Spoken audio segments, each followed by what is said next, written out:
continue this intensive military campaign would be a tragic course of action.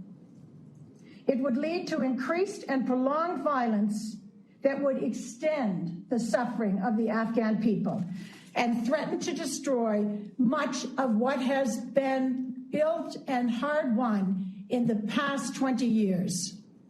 It should be emphatically clear that any efforts to install a militarily imposed government in Kabul would go against the will of the Afghan people. Let's get some analysis on the situation. Torek Farhadi is a former advisor to the Afghan government. He joins me now live. Torek, good to have you on the show. Let me recap the situation. Around 50 of the 400 or so districts have fallen to the Taliban in the past 2.5, 3 months. Reports maybe not showing defections, but certainly no-shows for duty incidents. They're definitely on the rise. What is the state of mind within the country's defense circles?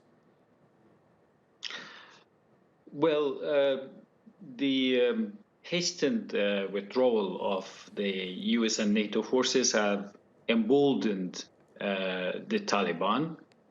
They had encircled some districts, in some cases some key cities, and now they are trying to attack, basically, and at this time where there is less air support from the U.S. and NATO to the Afghan troops. And the Afghan troops face some logistical difficulties in supplying to the different corners of this large country that's Afghanistan, supplying food and ammunition to their troops.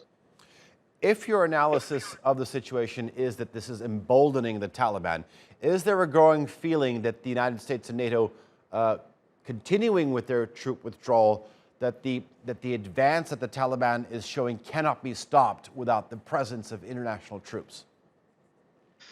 Well, this is where negotiations come in, is that the Taliban need to be informed and convinced that if they impose themselves by force, neither the international community, neither the Afghan people will accept them. Because they would impose themselves by fighting and bloodshed. And that doesn't really get them any credit with the Afghan people. Right now, we have about 30,000 families that have been displaced. We have roadside bombs. Last night, a bus, a civilian bus, hit a roadside bomb in Kandahar with 23 people losing their lives. You mentioned the northern border with Tajikistan. There are unconfirmed reports that in the fighting, 100 Afghan soldiers have ended up on the Tajik side. This conflict can have regional ramifications, including refugees and extremism fanning out of Afghanistan at this point if chaos takes over. So the best solution here is for everyone to return sincerely to the negotiation table, especially the Taliban. I want to ask you about that. You say this is where negotiation comes in. What are your prospects on the intra-Afghan peace process now? Well, the Afghan leaders from the Kabul side are traveling to Washington, D.C.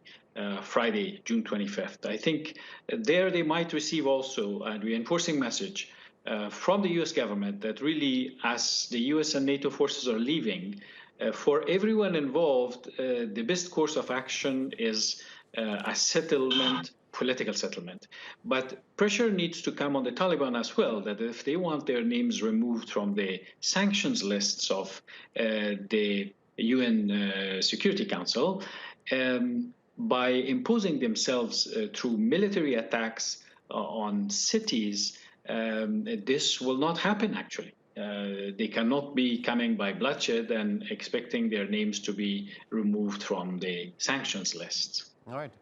Torek Farhadi, always a pleasure having you on. I do appreciate your analysis.